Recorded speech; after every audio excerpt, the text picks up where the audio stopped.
भाइयों बहनों, आज देश बदल रहा है। वैश्विक मंच पर भारत को एक नई प्रतिष्ठा प्राप्त हुई है। आज दुनिया के अंदर किसी भी चुनौती का सामना अगर करना हो तो दुनिया आशा भरी निगाहों से भारत की ओर देखता है, प्रधानमंत्री मोदी जी की ओर देखता है और मोदी जी के नेतृत्व में भारत की प्रतिष्ठा वैश्विक मंच पर बढ़ी है। भारत की प्रतिष्ठा बढ़ने का मतलब, भाइयों बहनों, भारत की प्रतिष्ठा बढ़ने का मतलब भारत की 135 करोड़ जनता का सम्मान बढ़ा है दुनिया के अंदर।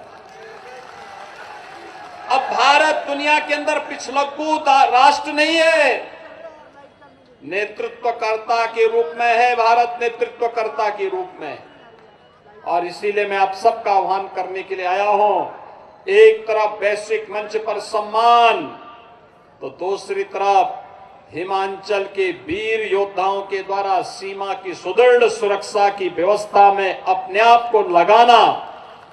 और हम सब के लिए क्या सौभाग्य की बात है कि भाइयों बहनों, 1947 में जब ये देश 15 अगस्त के दिन आजाद हुआ था, तब कांग्रेस के स्वार्थी नेतृत्व के द्वारा भले ही हर घर में तिरंगा न पहनाया गया हो, लेकिन आजादी के 75 वर्ष पूरे होने पर प्रधानमंत्री जी ने हर घर में भारत के आन मान शान के प्रतीक तिरंगा को फहराने का कार्य किया है। भारत के उन अमर योद्धाओं के प्रति, राष्ट्र नायकों के प्रति जिन्होंने अपने आप को देश की स्वाधीनता के लिए समर्पित किया था, उनके लिए यह हमारी सबसे बड़ी श्रद्धांजलि है और उनके लिए हमारे सबसे बड़ा नमन है कि हम उनके प्रति तिरंगा लगा करके उनके सम्मान की और उनके गौरव की रक्षा करें। और भाइयों बहनों, यह भी सौभाग्य हमने देखा है। हमने ये भी देखा है, अब दुश्मन भारत की तरफ टेढ़ी निगाहों से नहीं देख सकता। आज भारत का दुश्मन टेढ़ी निगाहों से नहीं देख सकता। पहले कोई आतंकवाद थोपता था, कोई अलगाववादियों को प्रश्रय देता था, कोई नक्सलवाद को प्रेरित करता था। आज भारत की धरती पर आतंकवाद को प्रश्रय देने की बात तो दूर, अगर कोई अपनी भूमि पर भी भारत के खिलाफ षड्यंत्र करता है तो भारत का बहादुर जवान वहां घुस करके एयर स्ट्राइक और सर्जिकल स्ट्राइक के माध्यम से उसको जवाब भी देने का कार्य करता है। यह है नया भारत, जो किसी के सामने न टिकता है, न हटता है, न झुकता है। वह केवल और केवल अपने 135 करोड़ नागरिकों के हितों के लिए प्रधानमंत्री मोदी जी के नेतृत्व में पूरी ईमानदारी और प्रतिबद्धता के साथ कार्य कर रहा है।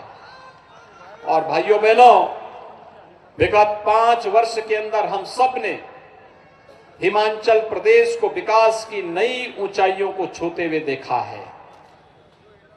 लोकप्रिय मुख्यमंत्री ठाकुर जयराम जी के नेतृत्व में हिमाचल प्रदेश विकास की एक नई ऊंचाइयों को छू रहा है। और भाइयों बहनों, मैं आप सबसे ही कहने के लिए आया हूं, हमने भी कोरोना कालखंड देखा है। कोरोना में फ्री में वैक्सीन, फ्री में उपचार, फ्री में टेस्ट, और देश के अंदर 80 करोड़ गरीबों को फ्री में राशन की सुविधा का लाभ भी प्रधानमंत्री मोदी जी दिलाए। ये डबल इंजन सरकार की ताकत है।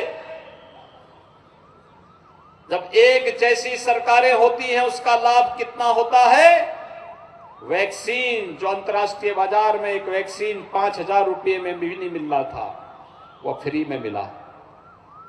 फ्री में राशन, संकट के समय सरकार आपके साथ खड़ी थी। मैं पूछना चाहता हूं, कांग्रेस की सरकार होती और कोरोना आ गया होता, क्या फ्री में टेस्ट हो पाता? क्या फ्री में उपचार मिल पाता? क्या फ्री में वैक्सीन मिल पाता? और क्या फ्री में राशन भी मिल पाता? भाइयों बहनों, कांग्रेस की सरकार होती तो टेस्ट का पैसा सब कांग्रेसी दलाल खा जाते हैं। आपने देखा होगा, स्वर्गीय राजीव गांधी जी को कहना पड़ा था, गरीबों का उपचार नहीं होता। और जब भी महामारी इससे पहले आई है, बीमारी से तो लोग मरे ही मरे हैं, भूखमरी से उससे ज्यादा मौतें हुई। प्रधानमंत्री मोदी जी ने फ्री में राशन की सुविधा भी दे दी। संकट में जो आपका साथी है वही सच्चा साथी है। शेष तो भाइयों बहनों वह स्वार्थी है जो आपके संकट में खड़ा नहीं हो सकता। क्या दोनों भाई बहन कहीं थे क्या? कोरोना काल खंड में आए थे क्या आपके यहां? आएंगे भी नहीं। जब भी भारत पे संकट आता है तो उनको नानी याद आती है। तब हिमाचल, तब गरीब, तब किसान, नौजवान ये याद नहीं आते हैं। और भाइयों बहनों, यही मैं कहने के लिए आया हूं। मैं तो उत्तर प्रदेश से आया हूं ना। मैं पिछली बार मैंने कहा था ना कि यहां पर ट्रांसपोर्ट का बहुत अच्छा काम है।